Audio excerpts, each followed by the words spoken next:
It's been a while. Oh my gosh, you guys, I miss you so much. As you can see, based on the thumbnail and title of this video, we are going to talk about fasting and legal rights. So, first things first, I want to make this perfectly clear. This is going to be a short video, okay? And there's already an anticipated part 2 because we're just gonna get some juices flowing, some mindsets flowing, okay? So the first question is, what is legal rights? So I had someone actually ask this question in the middle of the last series for 30 days of prayer, and they were asking pretty much if I could do a video on legal rights. The thing about legal rights, it is exampled in the Bible through many different ways, but no one actually sits down and say, hey, this is the legal right to do X, Y, and Z, and so on and so forth. So think about it in the terms of what a legal right is in the world, the common world, because the common world's legal system mimics God's pre-set up situation for us here. So I think that's very interesting. So if you want to learn more about the spiritual realm, just really look at how the legal system is set up. Look and see how what consists of, like, you know, constructing laws, and what does guilty look like? What is actually not guilty? Because you'll find that no one is actually ever deemed innocent, but they can be, I mean, I think there is a thing where someone is deemed innocent, but like that almost never happens. Someone is deemed like not guilty.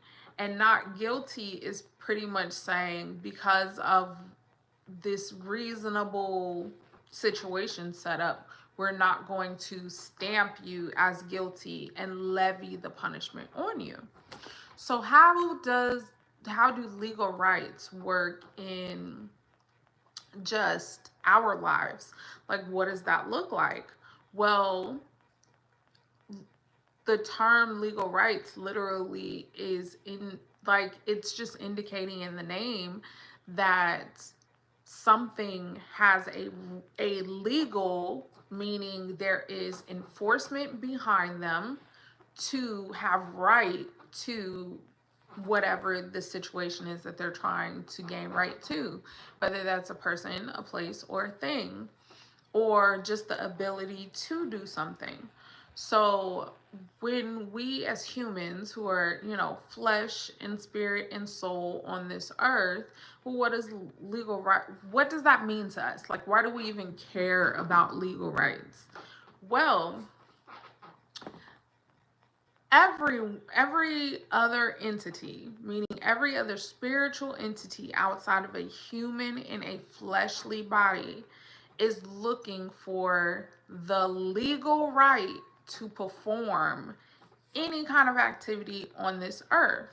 God is so good, so smart, so just all encompassing, that when He created the world, He gave human beings the legal right to have dominion, subdue, and to multiply on this earth. And our legal right comes with our fleshly body made from the ground, the dirt, the dust, okay? So when God created the world, He created the world, its rules, its standards, all of these things. And then He handed us over possession or keys or access. Like, pretty much we hold the access to inside and outside. Hi, how are you doing? um but yeah, so when God created us and He gave us dominion and the power to subdue and multiply, that was Him giving us the legal right to participate in this world. And he also designed it to where we would have, what is it? We would have the authority to introduce or withstand any kind of entrance or exit of something on this earth that is coming from the spiritual realm. And when we have that understanding, it makes so much more sense the things that Jesus told us. And it's interesting because a lot of people believe, oh, this is just really cute, and we just are supposed to say these things when we're in times of trouble. And what does this actually mean? But if we could really ingrain in our mind that when Jesus said he has given us the authority to bind anything on earth and it will be bound in heaven, he doesn't mean heaven like the place where God resides, reigns, and rules. God has full control and authority there. He is talking about the heavens, meaning everywhere spiritual activity is pending for this earth.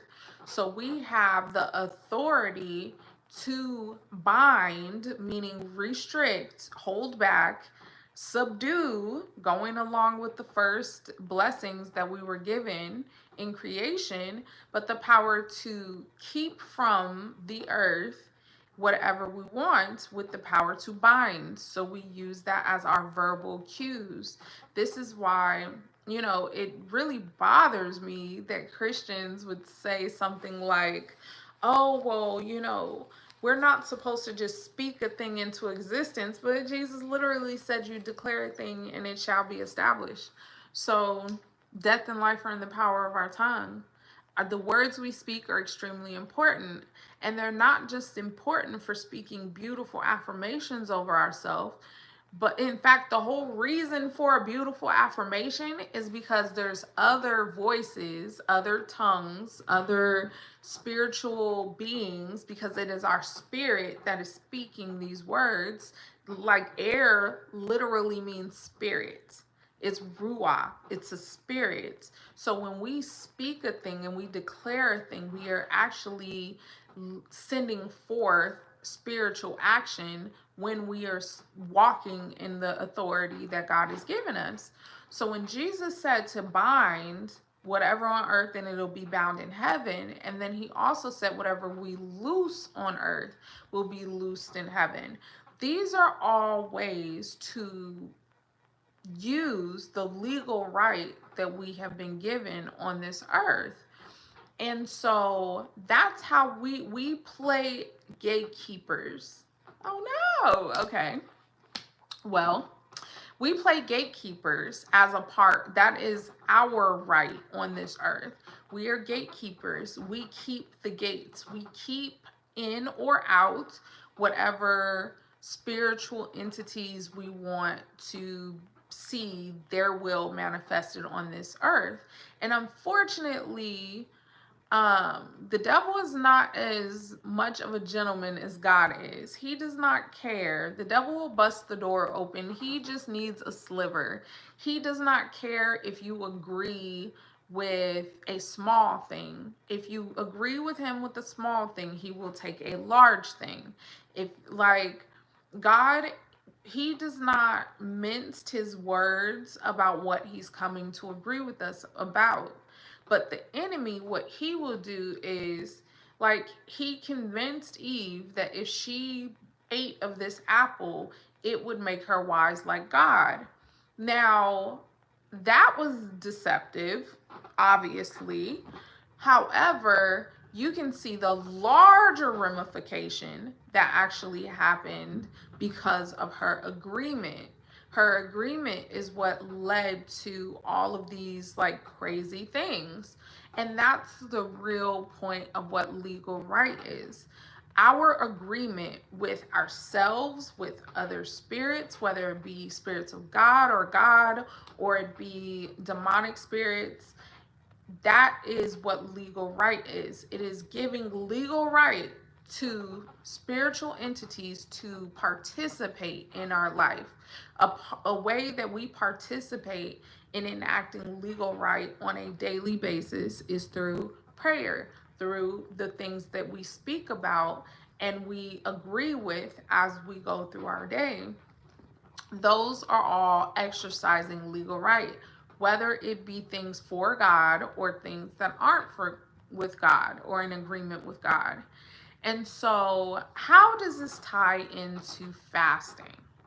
Why are we even talking about legal rights and fasting in the same video? Well, when you participate in a God ordained fast, I mean, even in evil or wicked fast, this also applies as well because it's a principle, it's not something exclusive to God. But when you participate in a fast, what you are doing is you are amplifying whatever authority you've had. I mean, this is one of many things that you're doing when you're coming on a fast, but you are amplifying your legal right on this earth in that time of physical weakness. So when you amplify your authority, what does that mean? That means that when I am on a fast and I bind the spirits, that spirit is bound. They have to be submitted to. That's one of the reasons why Jesus said, but this kind only come out through prayer and fasting. It's not that you simply fasted, and Jesus showed us this when he said this.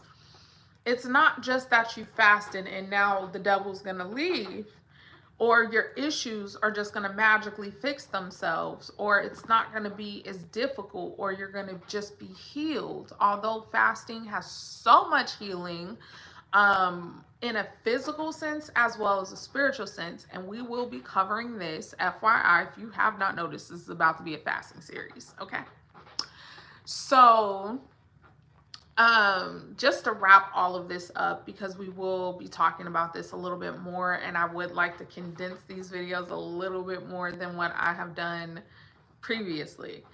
But so when you go on a fast, what that does is now you are put in position to exercise your authority in a grander scale. This is why Jesus said, but this kind only come out through prayer and fasting. Jesus had done the fasting. He had been praying.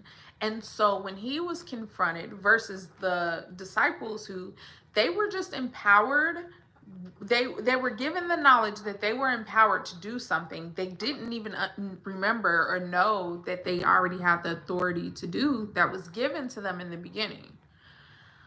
So that Jesus gave them the knowledge that they could cast out demons and heal the sick and all of these things, and then in the authority that God has given them. That's great.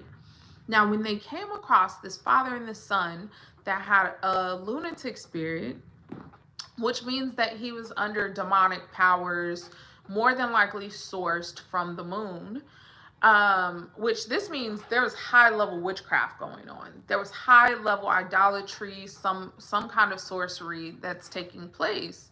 So what Jesus is saying is that this type of spiritual principality, spiritual demon, malignant spirit, whatever you want to call this entity, this particular kind only can be pushed out, only can be removed or bound when you have amplified your spiritual authority by fasting.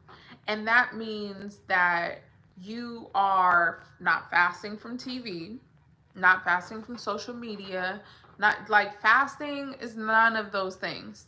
It's none of those things at all. Fasting is when you do not eat and or drink anything. You are restricting your body and intentionally putting your body in a physically weakened state so your spirit man can be amplified, so your senses can be amplified, so your awareness can be amplified. And initially in fasting, it doesn't feel like you're being amplified. It feels like you're being depressed. It feels sometimes really wild. because you don't have the energy you're used to. You're starving for no good reason. And when you really think about it, like, you could go all day, not eat, not be hungry at all. You declare fast, and within the hour, you're like, oh my gosh, I need food in my face right now. Like, you could have literally just ate like the hour before. So, I mean, that should even be evidence that there's a high level of spiritual things taking place, because even the sensation of hunger is spiritual by nature. And so, you guys, I just want to get your wheels turning as we start navigating this topic of fasting, and really start opening your mind up to what is the purpose of fasting. Are we fasting for the sake of just restricting food? I mean, there are people who aren't believers in really anything, but they believe in fasting because it does have so many physically healing attributes that are, once again, this is a part of why fasting is a principle that is not exclusive to believers or people who associate themselves with the Most High God, but that it is something that anybody can do and get some kind of positive result from. So I want you guys to start thinking about this. Like, if I've ever fasted before, what did I do on this fast? What was produced from this fast? Did I feel answered? Or did I feel like, man, things got really bad or really worse, and I'm not really sure if I even want to do that again? And think to yourself, how did you spend your time? Did you spend your time before the fast building your spirit man up with the word of God? Because that's the only thing you could do for strength and for energy, is put the word of God in you. So did you fill yourself with the word of God before? Did you fill yourself with the word of God during? Did you fill yourself with the word of God after? Did you stand in the gap for anyone? Did you help anyone in this fast, or were you consumed by the uncomfortable physical attributes of fasting? So I want you guys to really start thinking about that. Think about how did you go through this situation? What was your attitude like? What were your dreams like? What kind of words were you speaking during your fast? What kind of things were you taking in? Because once again, not watching TV, not being on social media, not watching YouTube, is not listening to secular music, not having sex. None of these things are considered a fast, okay? They're considered a consecration. Some of these things are just plain out considered being holy, okay? However, they are not a fast. So, in restricting, did I fully restrict those things? And did it actually produce anything? Or, okay, maybe I did still watch TV or I was on social media, but what kind of stuff was I taking in? Was I taking in the regular blood, guts, like, ratchetness, whatever it is that you tend to lean towards? Did I take in that normal stuff, or did I find things that were positive, edifying, building? And it doesn't necessarily mean that you have to watch like sermons the whole time or only listen to gospel music, but think like, okay, well, I'm fasting for a better financial future. Did I watch stuff on financial wellness? Did I watch stuff on how to invest my money? Did I watch stuff on how to start a business? Like, think about that. How did you spend your free time? Was it spent in recreation to soothe you, or was it spent in productivity to kind of feed your spirit with things that were going to add to the direction you're trying to go? So, you guys, that is my food for thought for this day. I am so sorry because I was supposed to have did this video days ago. There will definitely be more videos to come on the topic of fasting. I am currently working on a workbook, a free workbook for fasting, that I feel like will definitely be helpful for those of you who kind of feel like, I want to fast and I have no problem getting in and rolling up my sleeves, but when I get there, things are just really challenging and I don't know what to do with it. I don't know why I'm having dreams like this. I don't know why all of a sudden all these crazy things are happening. Don't worry, calm down. We are going to address all of this right here, okay? You guys, I hope that you have a wonderful, super blessed day. I hope that you really take um, just inventory of all the things that we spoke about, and, really just take the time. Ask yourself these questions. Be honest with yourself, because all of these things will help to lead you to be not only more successful with your fast, but more disciplined as a believer as well. All right, you guys, have a wonderful and blessed day. Love you guys.